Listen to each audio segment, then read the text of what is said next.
Nalaglag pa rin kayo. Nalaglag pa rin ako. Sige, tinignan ko lang yung x-ray mo ha. Kasi meron tayong tinatawag na mga hyperextend ng mga ligaments, tendons, muscles. Tapos, syempre, nalaglag ka. Pag tumama yan, possible na mabiyak or ma-fracture. Pero base rito sa iyo, osteoarthritis. Maraming mga ganyan ispar-ispar, yung mga parang kuit-kuit, yung mga highlight in white. Consider as, osteoarthritis. Negative.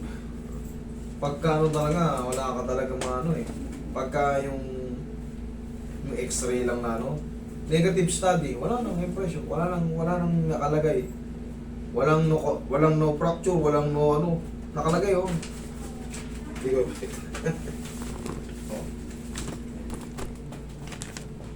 Negative study. Pero yung ibang x-ray, kasi siyempre araw-araw talaga tayo may nakikita niyo naman, araw-araw may rito. Halo-halong x-ray nakikita ko, MRI CT scan. Pero dito tayo sa x-ray magpo-focus kasi dito. Yung iba naglalagay ng mga ibang impression. Ibang kapaliwanagan. Pero ito napakasimple, negative study, wala na. Ngayon ikaw positive ka ayaw yung mga bone mineralization, meron kasing nilalagay dyan minsan na mga sclerotic, mga bone spar, mga pangkaraniwang nilalagay, yung mga no fracture, no evidence of fracture or dislocation is seen. Ganun ang kadalasan nilalagay. Pero yung magagaling na mga mga radiologists, negative study. Bahala na kayo intindi. Negative ka, wala. Good ka, ibig sabihin good ka. Kailan ka nalaglag tayo? Magtatatlong taon na siya. Magtatatlong taon na po, tinitest ko lang yung sakit Magtatatlong taon.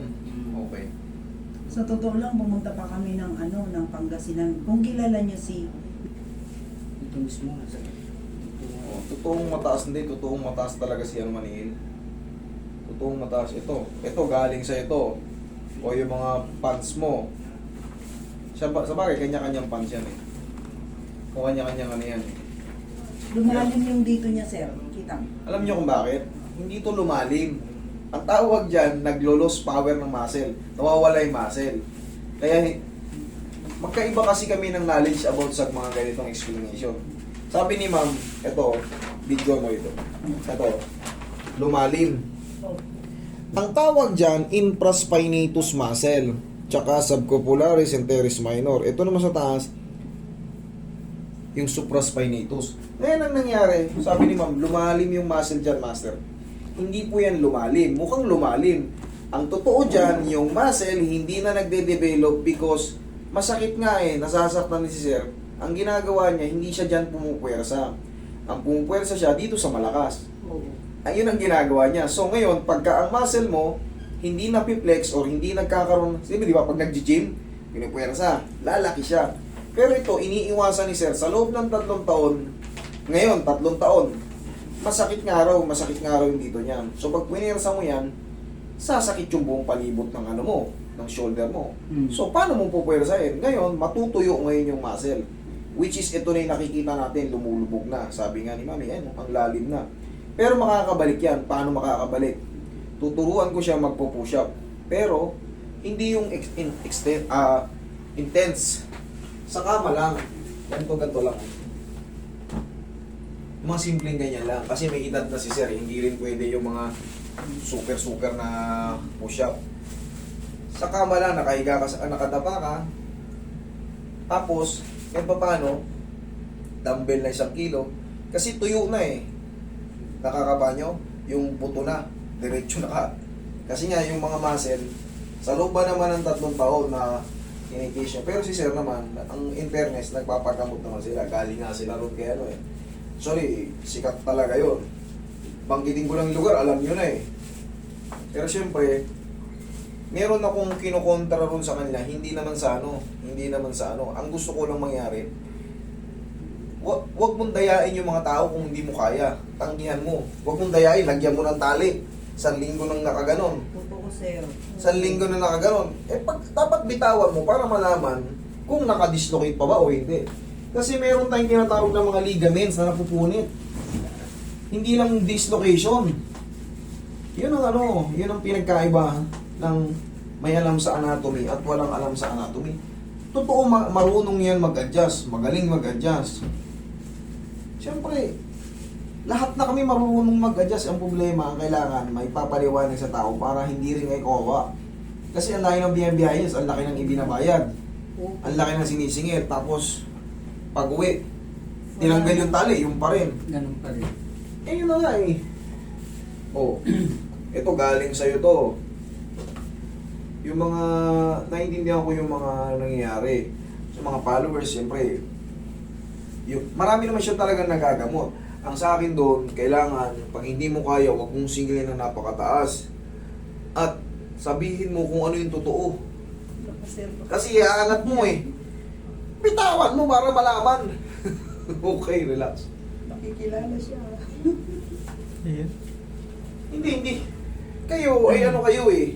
Kasi pag magsasawa lang kibo kayo na nabiktima kayo ng napakataas na singil, sa akin pag hindi ko kaya, sasabihin ko kaagad.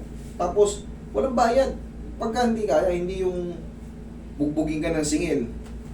Tapos, hindi man pala talaga kailangan may pali. Pero hindi ito yung case na yun ha. Iba yung case na tinutukoy ko, yung mga laglag yung balikat, tapos ginaganon. Pag tanggalin mo yung kamay mo, ganun na naman.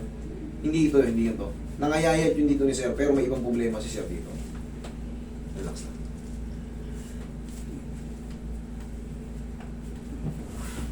Isin mo lang eh. Hindi naman masakit to. Yan, pamewang ka. Yan. Pamewang, yan. Tulak mo yung siko mo sa akin. Yan, sige pa. Thank you. Oh, huwag mo.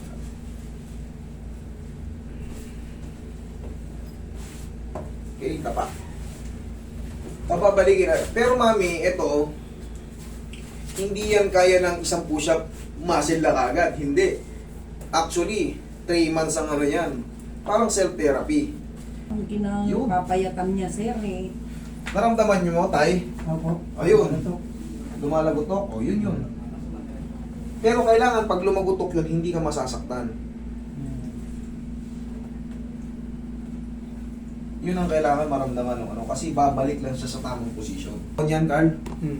Yung mga nakaraang post ko, may mga nagsusumbong kasi sa akin na, Master, galing kami kay doon, kay ano. Sa totoo lang, honestly speaking sa akin, marunong po yun.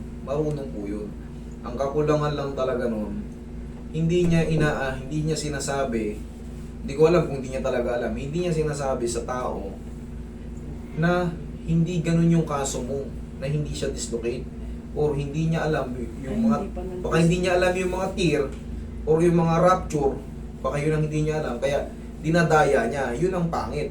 Iaangat mo, tatalian mo ng nakaganong ka, uuwi yung nakano. 1 week yun. Pakawalan mo para malaman. Kasi nakahawak, kaya nakikitang hindi nakano eh. Nakahawak siya eh. Sabay itatali na. Hindi ganun ang tamang pag-treatment. Kung talagang dislocate ang shoulder na yan, pag naibalik yun, kahit ilaglag mo na yan dyan, bilog na yan. Pero kasi, ang kaso na yun, ang tawag doon yung mga nararapture yung mga ligaments, tendons, and muscles. So, mananatiling laglag yun. Kahit inangat mo, okay. Pag binaba mo, hindi na kaya ng adjustment yun. Ang gagawin doon, operation. Open reduction. Hindi kaya ng close reduction yun. I-operate yun. Yun yung ano. Pero sa mga adjustment, marunong po talaga siya sa adjustment. Kunyari, makasiko. Napapanood ko siya, marunong talaga siya. Pero, ang ako lang doon, naninigil siya ng sobrang taas. Pulse hope ang tawag doon. Pulse hope. Naninigil ng sobrang taas na wala namang mangyayari. Yun ang masakit. Pagpapahilot, basta-basta. Kasi, hindi naman lahat marunong sa ano eh. Sa medical ano eh. Kumbaga, hindi alam. Yung mga anatomy, hindi nila kayang explain. Marami kaming magagaling, marami na talaga. Pero yun, marunong sa adjustment yun. Ang kakulangan nga lang, hindi niya alam yung ginagawa niya. Inhale. Exhale. Hindi niya kayang ipaliwanag kung ano yung kalalabasan. Yun ang totoo. Pero ulitin ko, sa adjustment, marunong po siya. Lalo sa mga dislocate, lalo bago, naagapan. Madali lang yun sa aming mga madali lang, lalo pag bago pa. Mga dislocate, madali lang. Ang problema yung matatagal na, yun dun siya nagkakaproblema. Nagkakaroon ng false hope. Yung tao, tapos sisingilin mo ng patong-patong na triple kill talaga. Biyahe ng malayo, waiting ng matagal, gastos ng malaki, walang aasahan, ibabalunbon ka ng tali. Pag uwi mo sa inyo, tanggalin yung tali. Ganun pa rin. Ganun pa rin. Ganun nga. pa rin po. Yun lang po ang kinokontra ko ron. Yun lang po ang kinokontra. Pag hindi kaya, sabihin, huwag maningil ng mataas. Yun lang. Pero sabi ko nga, marunong po yun sa ibang kaso. Yun po ang totoo. Yung mga doktor na pupunta sa atin, hindi mo lang alam. Yung mga, minsan yung mga nakasasakyan dyan, tignan nyo yung mga plaka, may nakalagay ron, MD. Ibig sabihin yun, mga doktor yun. Yung iba nagpapanggap, hindi pala nagpapanggap, hindi nagpapakilala, pero kailangan natin mag-aral ng mag-aral ng mga anatomy para hindi tayo mapapahiya. Kasi yung iba hindi sumasagot, nakikiramdam lang. Pero pag sumagot na yan ng mga medical term, nako, doon na tayo doon ka na kumbaga, maalarma ka na ba? Tuk, kasi kayang sumabay sa mga Pero yun ang kakulangan doon. Marunong siya, ulitin ko, marunong yun, pero kulang sa explanation. Bossing, ito na yung sinasabi ko. Itong lumalim na to, dito ka tayo ka. Kasi kailangan mo pa ng self-therapy nito eh. Di ba kama lang yan, ganyan kataas ang kama, di ba? Pangkaraniwan, ganito. Kahit malima-lima lang, o sige, push up ka. Alalayan muna kita. O, kahit mga lima, yan, sige, push up ka. O, tanda na, 1, 2, kahit mga lima-lima lang ako, kahit hindi na kita alalayan ako. Sige. Yan, 5 lang. 5. Okay, upo. Kaya yung pain, hindi. Kaya naman. Kaya, Hindi very naman good. Hindi ganun kasakit. kasakit, pero natitiis ko naman. Okay. Which is, pag kaya mo, pag bearable mo, siyempre, magde-develop yung deltoid muscle mo, tsaka yung infraspinatus mo, pag nagaganyan yan, tsaka itong supraspinatus, magmamasel ulit yan. Yun na yung tinatawag na recovery ka na. Pagka naka-recover yan, mawawala na yung lalim niya kasi nagmasel na eh. Tapos ngayon, sabi ni tatay, hindi naman daw masakit. Kayang puwersahin. O, subukan mo ngayon ito. Ganito ka. Sige. Masakit, wala. Masakit, pero kaya naman yung sakit. Masakit, pero kaya na may sakit. Okay, very good. Ibig sabihin, kaya. Hindi, pag nakakaganyan-ganyan ka na kasi, nakaka-push up ka na, kaya mo, magre-recover na yung muscle. Yun ang tamang therapy. Yung sa kama lang, kahit nga gumanong ka na, dumapa ka lang sa kama, kahit nga ganyan, lambingin mo sa sarili mo. Ang mahalaga, nagkakaroon siya ng flexes o movements. Parang pinagmamasil mo lang sa'yo. Tapos, high protein. Kain ka ng mga itlog, mga boiled egg.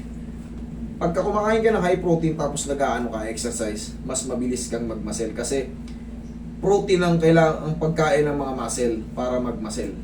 Okay, protein, high protein, gaya ng mga karne, itlog, mga high protein, soya, high protein. Okay na kaya naman yung sakit ha? Hindi naman masakit ang sakit? Kaya Okay. naman yung sakit. Salamat po.